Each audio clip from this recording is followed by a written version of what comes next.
Postales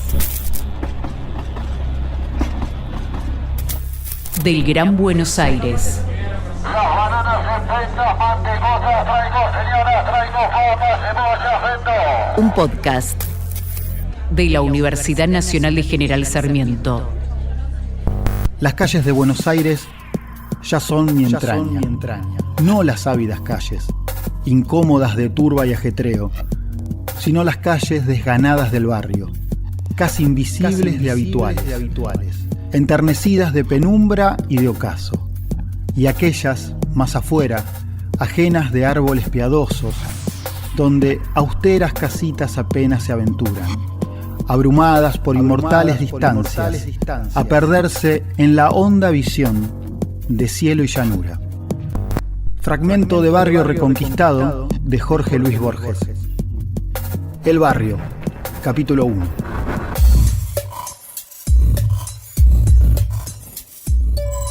Hay distintas referencias al Gran Buenos Aires, el modo en que aparece, a qué se asocia. Una de esas imágenes que aparece de manera recurrente es el barrio, la vida cotidiana en el barrio, una mirada de alguna manera costumbrista que muestra un barrio socialmente integrado, un barrio popular en donde los vecinos se conocen, en donde el almacén fía a sus clientes. Hay cierta imagen romántica, si se quiere, de estos barrios. Una novela, Flores robadas en los jardines de Quilmes, de Jorge Asís, de 1980, que fue pasada a cine en 1985. Esta novela se puede pensar como una obra que hace referencia a todas las imágenes a las que se asocia el Gran Buenos Aires, digamos. Es como una especie de bitácora de imágenes, además de ser una gran novela. Y bueno, efectivamente aparece el barrio. ¿De qué manera? Los protagonistas, es una historia de amor a lo largo de los años, sus encuentros y desencuentros. Cortala, en serio, cortala. ¿Qué te piensas, que en el amor hay exclusividad? Sí. No hay exclusividad. Yo soy un tipo amplio, ¿entendés? Tengo mucho afecto para dar, mucho. ¿Por quién me tomás, Rodolfo, vos a mí? ¿Estás conmigo o no estás conmigo? Sí. ¿Estás conmigo? Sí. Bueno, si estás conmigo, ¿qué te tenés que estar tranegueando con esa oligarca que encima la juega de revolucionaria? ¿Me querés decir? Y se conocen en un baile de carnaval. El protagonista se reúne con amigos en un bar. Entonces hay muchas escenas, muchos momentos de la novela en donde aparece esta charla de bar entre amigos, esta sociabilidad ubicada localmente. Está bastante subrayado esto. Entonces, en ese punto, Flores robadas, en el nombre, en el título de la novela, de manera permanente en toda la novela, hay referencias a lo local, a Villa Domínico, que es donde vive el protagonista, Quilmes es en donde se conocen, está muy anclada localmente, que es algo que es novedoso, digamos, no parece esta referencia tan fuerte en otras obras, tal vez. Podcast FM La Uni. Bueno, hay dos películas que me interesa mencionar de los 80. Una es El arreglo, de Fernando Ayala. Mamá, voy a prender el motor. ¿Qué dice mi gente? ¿Sí? ¿Cómo va, nietito? Por ahora, bien. Buah, ¿cómo poder ver con tan poca luz? Después no te quejes cuando viene la cuenta. Y otra es Made in Argentina, de Jorge Jusid, de 1987. ¿Hace frío todavía? Mabel, allá es pleno verano, ¿no te acordás? No me acuerdo. Por lo menos acordate del verano. En donde también hay una descripción del barrio, las dos historias retratan un barrio. En el caso del arreglo, que fue filmada muy cerca de la universidad, cuenta la historia de la expansión de la red de agua potable, en donde la red llega hasta cierto lugar y empieza a haber conflicto entre los vecinos de alguna manera, porque empiezan algunos a sobornar al capataz de la cuadrilla para que extienda la red hasta sus casas. Oiga, ¿te pasa algo? ¿Por qué? No me gusta cómo me mira. Así que cuídese, ¿eh? ¿Y de qué cuidarme? De lo que anda diciendo. No me gusta que hablen a mis espaldas. Si tiene algo que decirme, me lo dice de frente. Muy bien. Ya que me lo pedí, Sos un reverendo coimero hijo de puta. Ahí lo que se juega es, digamos, en el tema de la película es el tema de la honestidad versus la coima, ¿no? Que es un retrato del ser argentino que claramente, que no puede faltar, digamos, ¿no? Y, digamos, se despliega este conflicto justamente a partir de un problema de infraestructura. Y queda la honestidad supeditada a un capataz y a lo privado y no a la intervención del Estado. Me despierta a pensar eso, ¿no? Desde dónde se enfoca la obra pública, el contratista, que es el que se lo va a buscar para que extienda, y también pensarlo en el contexto del 80, ¿no? Con la intervención del Estado, con la democracia, con una serie de cuestiones en las cuales se empieza a pensar cuál es el rol que tiene el Estado después de venir de la dictadura. Claro, tal cual. Y pensar también el tema de la honestidad versus la coima, el arreglo. Bueno, el arreglo es el nombre de la película, ¿no? Está muy presente. Y además eso, el costo material que tiene la honestidad también, ¿no? Que está, encarnado en el personaje de Federico Lupi, que actuó en muchísimas películas de la época. Otra de las películas es Made in Argentina, que es interesante porque originalmente fue una obra de teatro. Podríamos hablar de las dos en realidad. La obra de teatro se llama Made in Lanús. Y cuando se pasa a cine, se llama Made in Argentina. Entonces ahí hay algo interesante también, que es una cierta operación de tomar una localidad del Gran Buenos Aires como retrato de la Argentina en general. Y también en ese punto habla sobre las consecuencias de la dictadura, porque es una familia exiliada que viene a un festejo familiar y, se encuentran con la familia que quedó, que viven en Lanús, que él tiene un taller mecánico y que les ofrecen irse a vivir a Estados Unidos con ellos para mejorar sus condiciones económicas. Míranos a nosotros. Salimos con una mano atrás y otra adelante. No teníamos a nadie. Y ahora yo soy de allá. Mis hijas también. Negame que vivimos como nunca lo soñamos. Vivimos como nunca lo soñamos, es cierto. Bueno, ahí hay toda una serie de conflictos, pero digamos, cuando visitan el taller mecánico y visitan Lanús, hay una escena bastante larga en donde, digamos, uno de los protagonistas, que es Luis Brandoni, va recorriendo el barrio junto con el personaje de Patricio Contreras, que es el mecánico, y entonces, está el baldío en donde jugaban al fútbol, están las veredas, que pasan carros tirados por caballos en la calle, está el almacén, digamos, hay diferentes lugares por donde pasa, una estación de tren, por donde pasa el protagonista, con fondo musical de tango. Y entonces, ahí hay un retrato muy costumbrista, bastante forexport. A ver, hay una mirada muy nostálgica. Entonces, ese reencuentro del exiliado con su barrio, está teñido de nostalgia, con el tango de fondo, ¿no? Hay toda una construcción ahí muy cerradita, un poquito estereotipada, si se quiere. Que es algo que no está en el retrato del arreglo, que es más complejo, más sucio, si se quiere, más áspero. Entonces, estas dos películas me parece que muestran las características de un barrio costumbrista, ¿sí? Desde una mirada costumbrista, pero que, tienen sus contrastes también, no son exactamente iguales, ¿no? Estás escuchando los podcasts de FM La Uni.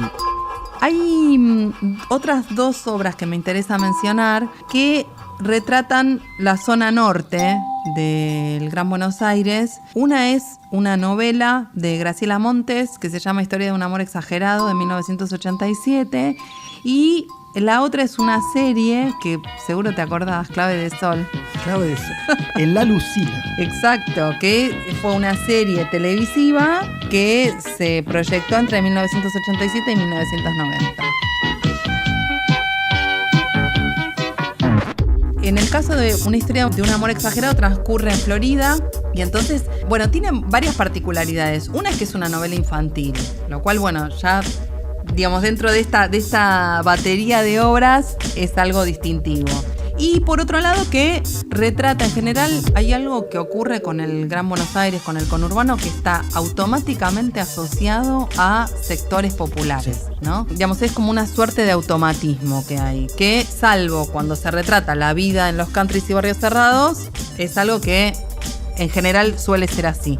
Entonces, una historia de un amor exagerado muestra un barrio de clase media en donde hay una descripción sobre las veredas, los jardines de las casas, cómo están cuidados, las veredas enceradas. Y también cuenta el viaje de un grupo de chicos desde Florida hasta el Tigre. Entonces es muy linda esa secuencia porque van apostando o imaginando por qué cada una de las estaciones se llama como se llama. Historia de un amor exagerado de Graciela Monte justamente tiene la particularidad de ser una novela infantil, una novela que trata sobre un barrio de clase media de zona norte. Y Clave de Sol también en La Lucila y cuenta la historia de amor y desamor de adolescentes. Y bueno, un poco tiene este mismo registro, ¿no? En clave televisiva, en términos de la historia, una historia que ocurre en el Gran Buenos Aires es compatible, digamos, con esta otra, ¿no? Son chicos de clase media que van al secundario y que, bueno, nada, ahí tienen sus aventuras. Cuando estabas hablando se me ocurrían algunas preguntas sobre las múltiples configuraciones que hay del barrio. Porque es como si cada uno tuviese una descripción de qué es el barrio y que es intransferible. Por más que yo pueda explicarte para mí lo que significa el barrio, no va a ser lo mismo para vos. Bueno, y por eso aparece de maneras tan diversas también, ¿no? De hecho, bueno, para los quienes optaron por residir en countries y barrios cerrados, parte de la opción residencial, esto de decir, bueno, decidir irse a vivir a un country o a un barrio cerrado, tenía que ver con recuperar cierta vida barrial que habían perdido en los lugares abiertos. Después hay otra referencia a lo barrial que tiene que ver con la red de instituciones, ¿no? La sociedad de fomento, el club de barrio, que ahí un poco es donde entra, por ejemplo, la película de Campanella, Luna de Avellaneda, que muestra la decadencia de un club barrial y de las consecuencias de la crisis económica, porque es una película de 2004, entonces retrata también la debacle de ciertas franjas de la clase media. Al mismo tiempo que muestra esto, digamos, las vicisitudes, las carencias que van sufriendo sus personajes, bueno, digamos, hay algo ahí de lo que significó ese club de barrio.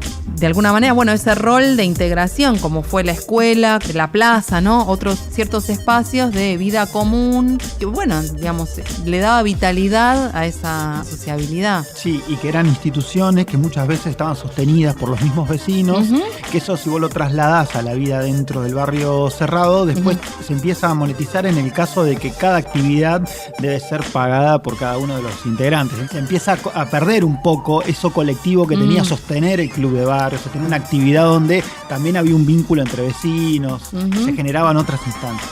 Claro, bueno, la construcción común. Entonces, en Luna de Avellaneda justamente da cuenta de ese proceso que atravesaron numerosos clubes de barrio, sociedades de fomento, digo, las distintas instituciones de la sociedad civil que fueron, digamos, atravesadas por la crisis, ¿no? Entonces, bueno, un poco lo que muestra Luna de Avellaneda es la crisis de estos espacios y la crisis de los habitantes de una zona, ¿no? Que es zona sur del Gran Buenos Aires. Bueno.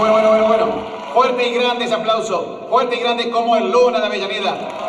Esta institución tan querida y amiga de todos. Vamos. Y que siga el baile.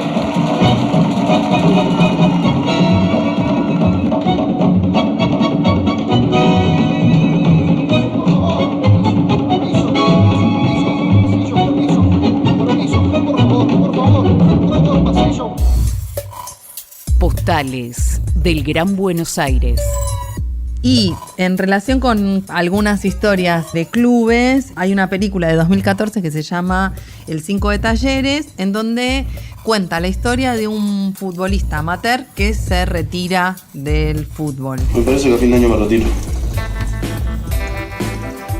No, a ver, Sergio tiene algo para decirles. Que me voy a anotar y voy a terminar la secundaria. ¿Por qué no querés que se entere nadie, boludo? Pues si me arrepiento. ¡Vamos! Hoy quiero ganar algo. No sé si es una crisis profesional, pero digamos es terminar una etapa y tiene que ver qué es lo que va a hacer. Y bueno, muestra entonces la historia, las distintas opciones con las que se encuentra, donde también retrata la vida cotidiana en un bar, su vida de pareja, las relaciones familiares, los distintos circuitos por los que va circulando este joven que decide retirarse del fútbol, entonces hay un componente muy fuerte en la película, bueno, toda esta cuestión futbolística, pero de fondo está esta vida cotidiana que no está vinculada necesariamente, que es algo muy de la época, este es de 2014, de hablar sobre crisis de los vínculos sociales, consecuencias de la crisis económica, desintegración social, digamos que son más testimoniales de un momento de crisis en general, las películas post-2001. Bueno, en este caso es una película de 2014, bueno, muestra cómo alguien va piloteando la reorientación de su vida profesional o su vida ocupacional. Entonces, en ese punto es interesante porque no está dando cuenta necesariamente de resquebrajamientos o descomposición social. Si tuvieses vos que dar una descripción de qué es el barrio, a partir de lo que leíste y de lo que miraste, ¿cómo lo definirías? Bueno, de estas obras que estuvimos recorriendo, hay claramente una idea de barrio más allá de sus conflictos con ciertos soportes que están presentes. Digo, soportes en el sentido de, bueno, salvo en Luna de Avellaneda, en donde eso está más referido a un pasado reciente, en general, digamos, bueno, barrio de trabajadores, gente con trabajo, con una sociabilidad vital, ¿no? Que se sostiene, algo ordenado, de alguna manera así como esa imagen idílica de la imagen de la Argentina como un país integrado. Bueno, esto está presente en las obras, ¿no? Que está la sociedad de fomento, que está el club. Más allá de si hay conflictos interpersonales o no, hay algo de cierta armonía, ¿no? Que está presente en estas distintas referencias al barrio. Postales del Gran Buenos Aires. Un podcast de la Universidad Nacional de General Sarmiento. Bonus tracks. El barrio relatado desde el cómics. Eran las 3 de la mañana. No había luz en ninguna de las casas vecinas. Mi casa era la única iluminada. Silencio casi total. Lo único que se escuchaba era el leve rozar de la virome sobre el papel. Una obra que también hace referencia a la zona norte del Gran Buenos Aires y en ese punto también a sectores medios es la historieta El Eternauta, que se publicó entre 1957 y 1959 con guión de Germano Estergel, ilustrada por Francisco Solano López. Era como si alguien estuviera sentándose en la silla que está enfrente de mi escritorio. Sorprendido, empecé a ver en esa silla un cuerpo humano que fue materializándose poco a poco. Es como para creer en fantasmas, me dije. Recordemos que bueno, El Eternauta es en un lugar de Vicente López, de zona norte del Gran Buenos Aires, ocurre una invasión extraterrestre. Y entonces hay diferentes imágenes, como por ejemplo, bueno, las casas bajas, ¿no? Esas calles bien de barrio, y otras zonas en donde ocurren ciertos combates, como por ejemplo la General Paz, también ese límite tan imponente de alguna manera entre la ciudad de Buenos Aires y el Gran Buenos Aires. Diría que es una de las primeras que se puede mencionar y que, bueno, vale la pena también, ¿no? Porque fue una gran obra de Germano Estergel.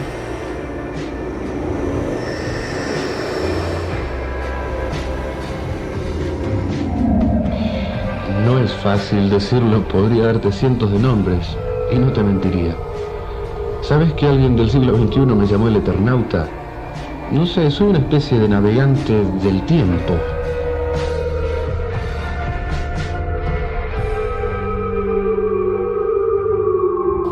Necesito descansar para seguir buscando, porque eso es lo que siempre hago, buscar, buscar y buscar.